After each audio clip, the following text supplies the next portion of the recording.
ABM पास और fail क्यों और कैसे, कौन जिम्मेदार है? मैं जिम्मेदार हूं, आईआईबीएफ जिम्मेदार है या मटेरियल जिम्मेदार है? इस वीडियो को दोस्तों पूरा देखिएगा और मोबाइल एप्लीकेशन जरूर डाउनलोड कर लीजिए, क्योंकि जो भी नोटिफिकेशंस मिलेंगे मोबाइल एप्लीकेशन के थ्रू मिलेंगे। नीचे डिस्क्रिप्शन बॉक्स में उसका लिंक दिया गया है, उससे आप क्या कर सकते हैं, पूरी तैयारी प्रॉपर कर सकते हैं। तो दोस्तों इस वीडियो को पूरा देखिएगा। हेलो दोस्तों, आईआईबीएफ का चाहे जेआईबी का हो, सीआईबी का हो या कोई इलेक्टिव पेपर हो या कोई भी सर्टिफिकेशन एग्जाम हो, पास होना और फेल होना दो एस्पेक्ट हैं। अब ये पास और फेल केवल उन लोगों के लिए हम बात कर रहे हैं जिन लोगों ने प्रिपरेशन की होती है। जिन लोगों ने प्रिपरेशन नहीं की होती है उनका पास फेल तो प्योरली गैस पे वार करता है या उनकी पुरानी जो अर्लियर उनके पास नॉलेज है उस पर डिपेंड करता है। अब ये जो पास और फेल होने के कुछ रीजन है, सबसे पहले हम बात करते हैं कि इसके लिए जिम्मेदार कौन है। क्या हमारे फेल होने के पीछे आईआईबीएफ जिम्मेदार है या हम स्वयं हैं? क्या फेल होने का कारण जो अवेलेबिलिटी ऑफ बुक्स और मटेरियल है वो है? क्या हमारी बैंक जॉब और हमारी फैमिली के बाद हमको टाइम नहीं मिलता, ये जिम्मेदार है? क्या हमारे पास होने और फेल होने में हमारा मेंटर का जिम्मेदारी है? क्या हमारे पास और फेल होने में मेंटर का भी कोई इंपॉर्टेंट रोल है? या फिर एक गैस जिसको हम तुक्का भी बोलते हैं, जिसको हम लक भी बोलते हैं, वो जिम्मेदार है? तो दोस्तों आपको सबको ये सोचना पड़ेगा, खुद एनालिसिस करना पड़ेगा कि इसके लिए जिम्मेदार कौन है। अगर मैं पास हुआ तो क्यों हुआ और मैं फेल हुआ तो क्यों? अब देखिए, जिन्होंने तैयारी नहीं करी उसकी तो हम बात बिल्कुल भी नहीं कर रहे हैं। और पहले मैं लूंगा उन लोगों को जिनको सक्सेस नहीं मिली, या तो एग्रीगेट में 45 से कम रह गए या उनके 50 चाहिए थे, 50 से कम रह गए। तो दोस्तों कहीं ना कहीं अब जो लेवल है आईआईबीएफ का वो डे बाई डे बढ़ता जा रहा है। और इसमें मेरा कहना यह है कि आईआईबीएफ ये लेवल टफ क्यों करता जा रहा है। एक स्टैंडर्ड लेवल का, एक एग्जामिनेशन का एक तौर तरीका होता है। या तो वो ये कह दें कि हमें केवल हर साल 100 बच्चे पास करने हैं, लेकिन एक स्टैंडर्ड लेवल पे कोई आ गया है, उसे 50 नंबर चाहिए, तो हर बार टफ क्यों करना? तो दोस्तों मैं बात करता हूं पहले एबीएम पेपर में। जैसा कि सब लोगों ने फीडबैक दिया है कि जब हम एनालिसिस देख रहे हैं तो कोई भी क्वेश्चन बाहर से नहीं है, सब बुक से है, इवन पढ़ाया हुआ भी है, लेकिन वहां रिकॉल नहीं हुआ। और 40 से 50 क्वेश्चन न्यूमेरिकल के आ गए। अगर 40 से 50 क्वेश्चन न्यूमेरिकल के आ गए, इसका मतलब मॉड्यूल ए और मॉड्यूल सी जिसमें न्यूमेरिकल्स हैं, और मॉड्यूल ए तो भर भर के न्यूमेरिकल है। बहुत ही अच्छा तैयार कराया था हमने।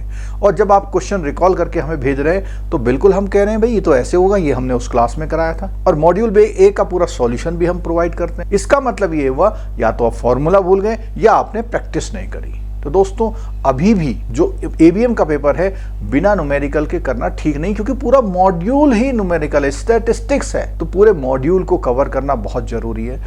अपने नोट्स बनाइए, फॉर्मूले लिखिए, उनको याद करिए और किसी भी तरह प्रैक्टिस करिए, क्योंकि जो क्वेश्चन आए हैं वो ऐसा नहीं कि बहुत टफ क्वेश्चन आ गए। क्वेश्चन वही हैं जिसमें वैल्यूज आपको चेंज करनी थी, वही फॉर्मूले हैं, वही कॉन्सेप्ट है। अब बात करते हैं और मॉड्यूल की।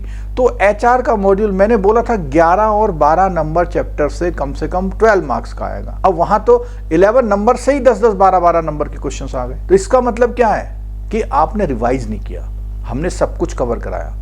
आप जो लोग रेगुलर हमारी क्लास लेते हैं उनको पता है, इवन एग्जाम के वीक में भी हमने बहुत मेहनत करी थी और उस मैराथन क्लास में पूरा मॉड्यूल जो बी है हमारा एचआर का उसको कवर कराने की कोशिश करी। मॉड्यूल सी जो कि एडवांसेस क्रेडिट सिस्टम से जेआईबी से पढ़ते हुए आ रहे हैं, मॉड्यूल डी जो नया इंट्रोड्यूस हुआ है कंप्लायंस, उसको भी हमने कराया। तो इसका मतलब ये है कि हमने तैयारी अच्छी करी। मटीरियल की बात करें, बुक सफिशियंट है, लेकिन उसको पढ़ने के लिए बहुत समय चाहिए। तो उसी के लिए हम लोग क्या करते हैं, हम लोग क्लासेस कंडक्ट कराते हैं, नोट्स आपको प्रोवाइड कराते हैं, जिससे कि आप कम समय में उसी चीज़ को कर पाएं। समझाते हैं, क्योंकि आपको हर सब्जेक्ट को समझने की प्रॉब्लम आ सकती है, क्योंकि आपके पास जो एबीएम का पेपर है उस पेपर में जो मॉड्यूल है स्टैटिस्टिक्स है, आपके बैंकिंग से हट के है। मॉड्यूल बी एचआर है, वो बैंकिंग से हटके। मॉड्यूल सी जरूर आपके प्योर बैंकिंग रिलेटेड है, यानी क्रेडिट मैनेजमेंट। और मॉड्यूल डी भी जो लोग कंट्रोलिंग ऑफिस में काम करते हैं उनके लिए इंपॉर्टेंट है। तो दोस्तों हमें ना आईआईबीएफ को जिम्मेदारी देनी चाहिए ना बुक्स, हमें अपने और अपने मेंटर दोनों बातें कहूँगा।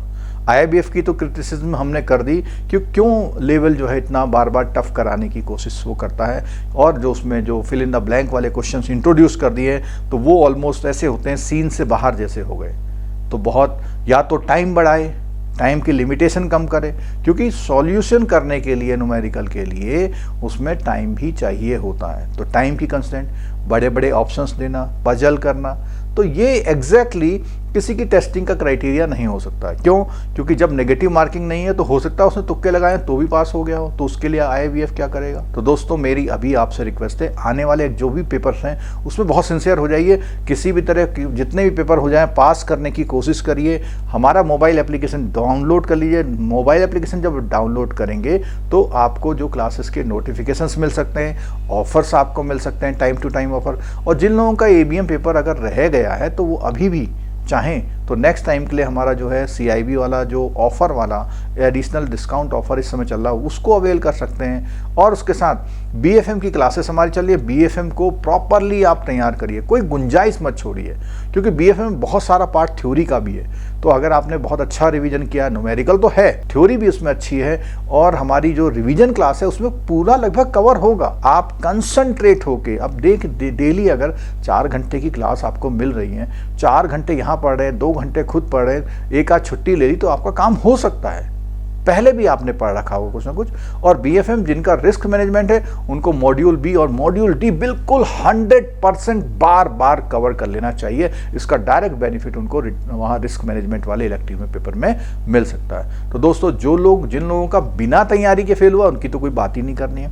जो तैयारी के बाद भी क्वालिफाई नहीं कर पाए उनसे रिक्वेस्ट है, किसी तरह की डिमोरलाइज होने की बिल्कुल ज़रूरत नहीं है। उठाइए दोबारा किताब, दोबारा शुरू कर दीजिए, शेड्यूल बनाइए।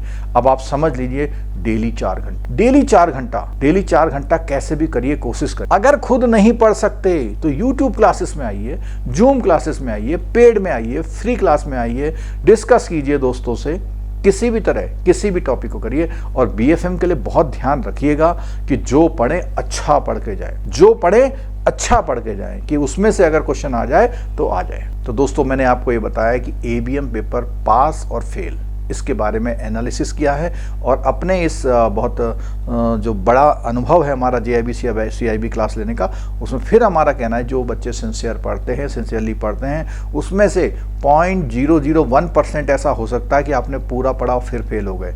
अदरवाइज सारे बच्चे पास होते हैं जो लोग सिंसियरली पढ़ते हैं, और ये JIB से ऑल टुगेदर डिफरेंट है। तो दोस्तों मेरे आगे आने वाले एग्जाम्स के लिए बहुत बहुत बेस्ट विशेस, और मैं उम्मीद करता हूं कि आप आने वाले एग्ज़ाम में हमारे जो भी हम लोग गाइडेंस देते हैं उसको फॉलो करते हुए आप लोग ज़रूर एग्ज़ाम निकालेंगे। वीडियो अच्छा लगा हो तो लाइक करिएगा, अपने दोस्तों के साथ शेयर करिएगा। चैनल अभी तक सब्सक्राइब नहीं किया है तो वो ज़रूर सब्सक्राइब करिएगा, और उसके साथ बेल आइकन दबाना मत भूलिएगा, क्योंकि नोटिफिकेशन तो तभी मिलेगा आपको। Thank you very much.